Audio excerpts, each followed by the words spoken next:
બ્રહ્મ સંબંધ મંત્ર એટલે કે નિવેદન મંત્ર, ગદ્ય મંત્ર. એનો અનુવાદ ભગવાન શ્રી કૃષ્ણથી વિખૂટા પડે હજારો વર્ષોનો સમય વ્યતીત થવાથી ભગવાનની પ્રાપ્તિને માટે હૃદયમાં જે તાપ ક્લેશનો આનંદ થવો જોઈએ, જેને તિરોધાન થયો છે, તે મુજબ ભગવાન શ્રી કૃષ્ણને દેહ, ઇન્દ્રિય, પ્રાણ, અંતઃકરણ, તેના ધર્મો, સ્ત્રી, ઘર, પુત્ર, કુટુંબ, ધન, આલોક અને પરોક આત્મા સહિત સમર્પણ કરું છું. હું દાસ છું. હે કૃષ્ણ, હું તમારો છું. બ્રહ્મ સંબંધનો મંત્ર એ અનુસંધાન કરવાની આજ્ઞા શ્રી મહાપ્રભુજીએ નવરત્ન ગ્રંથમાં બીજા શ્લોકમાં જ કરેલી છે. નિવેદનમ તુ સ્મર્તવ્યમ સર્વથા તાદૈષ જનેહ. તો એનું કારણ છે કે આ જે બ્રહ્મ સંબંધનો મંત્ર છે એ પુષ્ટિ માર્ગનું મૂળ છે. આ બ્રહ્મ સંબંધનો મંત્ર એ સાક્ષાત ગોવર્ધનનાથજીએ ઠકરાણી ઘાટ ઉપર પ્રગટ થઈ અને મહાપ્રભુજી વલ્લભાચાર્યજીને આપ્યો હતો. કેમ કે મહાપ્રભુજી વલ્લભાચાર્યજીએ પ્રગટ થઈ ભૂતલ ઉપર અને જ્યારે આપે આજ્ઞા કરી કે અમારો સેવા પ્રકાર શરૂ કરો, તો આપનો ગોવર્ધન ઉપરથી સેવા પ્રકાર માટેનો આવો આજ્ઞાનો ભાવ મહાપ્રભુજીએ જાણી અને એનો અર્થ એવો સમજી ગયા કે હવે પુષ્ટિ માર્ગમાં શરણે જીવો લેવાની શરૂઆત કરવાની છે. એટલે કે આપને આપનું કાર્ય જે આજ્ઞા ગોલોકમાં યુગલ સ્વરૂપે કરી હતી કે લીલાના જીવને પાછા લાવો, એ કાર્ય હવે શરૂ થઈ રહ્યું છે એવું આપ સમજી ગયા. અને એટલે જ પહેલા મા પાસે આવ્યા, યમુનાજી પાસે, અને ગોવિંદ ઘાટ, ઠકરાણી ઘાટ વિશે દામોદરદાસ સરસાણીજીને પૂછવા ખાતર જ પૂછ્યું, પણ અંદરથી એવી ઈચ્છા કરી કે મા દર્શન આપો. અને યમુનાજીએ દર્શન આપ્યા અને ત્યાં જ યમનાષ્ટક પ્રગટ કર્યું મહાપ્રભુજીએ. એટલે યમનાષ્ટકનો મહિમા પુષ્ટિ માર્ગમાં જેમ મૂળ કહેવાય છે, એવી રીતે બ્રહ્મ સંબંધ મંત્ર એ પણ મૂળ કહેવાય છે. પણ જુઓ, બ્રહ્મ સંબંધનો મંત્ર પહેલા પ્રગટ નથી થયો, પહેલા યમનાષ્ટક પ્રગટ થયું છે. બોલો શ્યામ સુંદર શ્રી યમુને મહારાણીજી કી જય. એટલે ખરેખર યમુનાજીનું જે સ્વરૂપ છે એ ક્યાંય પણ પ્રગટ નથી દેખાતું. ક્યાંય પણ એમના જેમ કે ગોવર્ધનનાથજીના સ્વામીજી જે કહ્યા છે કે આપના મુખાબિંદુમાંથી સ્વામીજી પ્રગટ થયા છે, આપના વામ દક્ષિણ હૃદયમાંથી દક્ષિણ તરફથી પ્રગટ થયા છે. પણ યમુનાજીનો સાક્ષાત ઠાકોરજીના પ્રગટ થયા છે. પણ સાહેબ, આપ આપનું સ્વરૂપ છુપાવે છે, પ્રગટ નથી કરતા. ક્યાંક નહીં દેખાતું. પણ આપ વૈષ્ણવો માટે, કૃપા કરવા માટે શું કરે છે?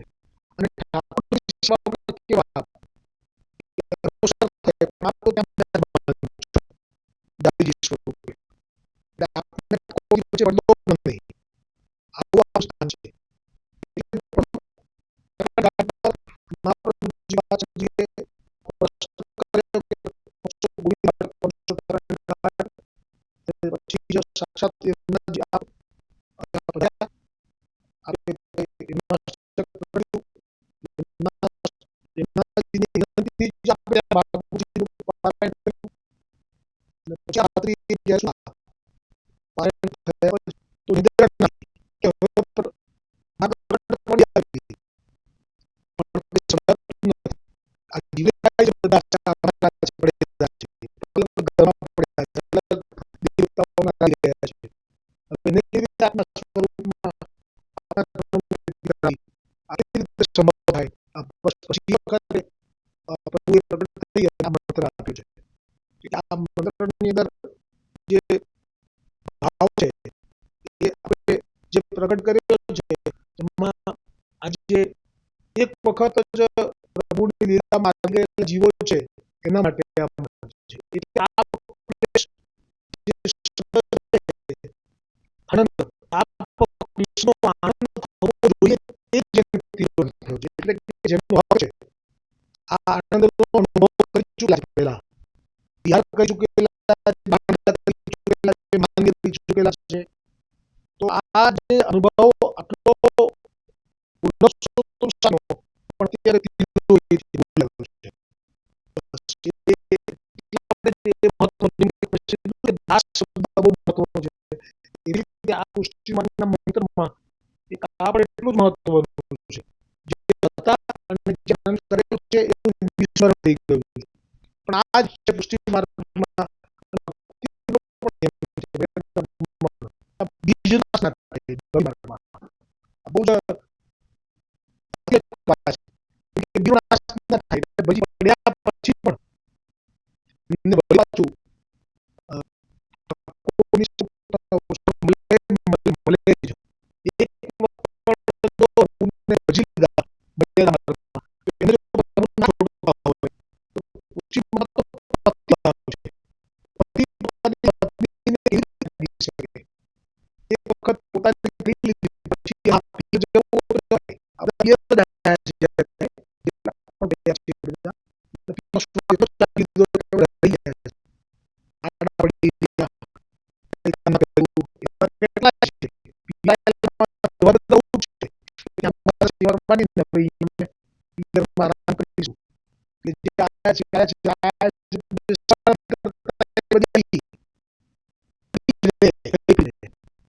એટલે આ પિયર છે એ સાચું છે અને ક્યાં સુધી પછી પિયર રહેવા દે. આ ભાવ છે એક વખત પણ આપણે જેની સેવા લીધી છે લીલામાં ગોલોકમાં એના ભૂલતા નથી.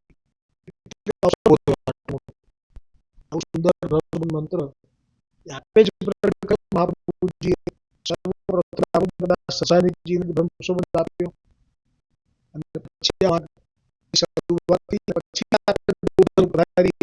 પ્રકાર સૂક્ષ્મ સેવા પ્રકાર તો સાધારણ એટલે કરી સૌને ગોવિંદ ઉતરે સાંજ ગોવિંદ તમે પહેલા છે સૌથી તૈયાર કરી લેવાનું પછી સ્નાન પાન કરી સ્નાન કરી પછી અમારે અહીંયા જળ લઈને આવવાનું એ છે. મોર ચંદ્રિકા અને પાર સાધારણ સૂક્ષ્મ કર્મથી સેવા કરવાની. નિર્વાહ કેવી રીતે? કારણ કે સેવામાં હોય પછી જવાય નહીં કાંઈ. તો એ જ મેં ના ચિંતા કરતા એ અહીંયા થઈ ગઈ ઠાકોરજીની કૃપાથી. પછી સેવકો હતા સદુ પાંડે એ વૃષભાનુના ભાઈ છે ચંદ્રભાન ગોપ છે સદુ પાંડે એ રીતે પેલા છે સદુ પાંડે ના ભાઈ સદુ પાંડે ના ભાઈ છે નામ છે માણેકચંદ પાંડે. સદુ પાંડે ના સગા ભાઈ બનતું નહોતું લીલામાંનું જે સ્વરૂપ છે એ બધું છે અને મંગળ એટલે હનુમાનજી પોતે. હનુમાનજીને પણ ઠાકોરજીની આ થયા લીલામાં લાભ લો હતો. ઠાકોરજીને કરી ઠાકોરજી આજ્ઞા આપી. વ્રજમાં કોઈ ગોપીના ઘરે પ્રગટ થયા તો એમનું નામ મંગલ હતું. એમને થવા બહુ દીધું. એના જે ચરિત્ર છે આપણે કાળમાં તેમ ભોગ લાગે મંગલ તરીકે બી આપણે બહુ જોયું પણ ઠાકોરજી બહુ નિષ્ઠા થઈ. ઠાકોરજીના સખા બની રહ્યા છે બધું મંગલ. લીલા ઘણી બધી એવી કરી છે.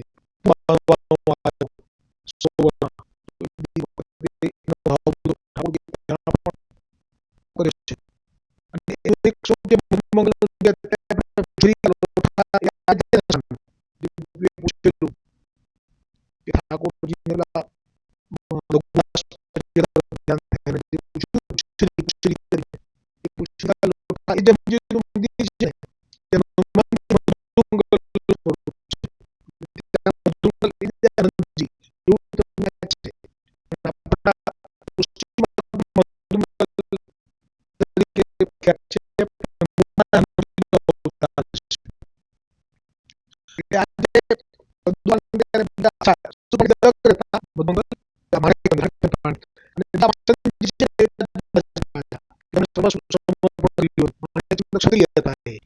પાંડે છે મધુમંગલ હનુમાનજી છે એના જ હાથનું એ નાક રોકતા ઠાકોરજી.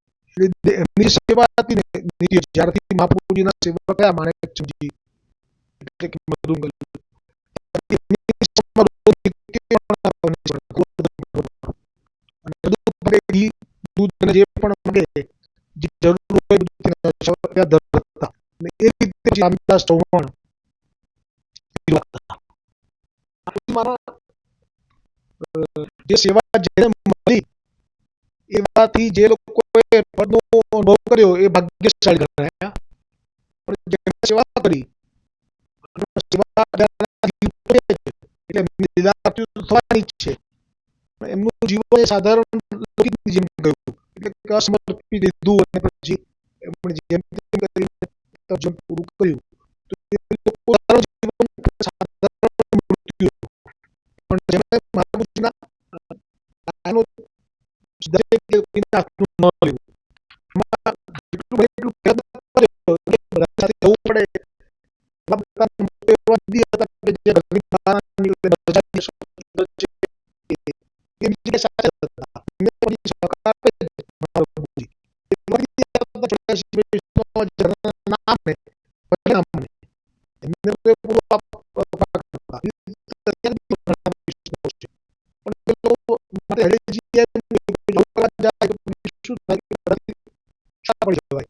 પછી એ જીવવાની તાકાત હોવી જોઈએ. જો જીવી ના શકે તો પછી આગળ જઈને પાછા પણ ઉભે. એકવાર તો નાખ્યા પછી આવવાના એવું ગડબડ થાય. એના કરતા તમે એમ કહેતા જ્યારે આવું થાય ત્યારે તપ કરો. ત્યારે આવી રીતે મુશ્કેલ હશે. હજી લોકો ઘરમાં છે એ લોકો નથી તો એના કારણે બહુ જ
શ્રી ગોવર્ધનનાથ જય ઠકરાણી ઘાટ કી જય.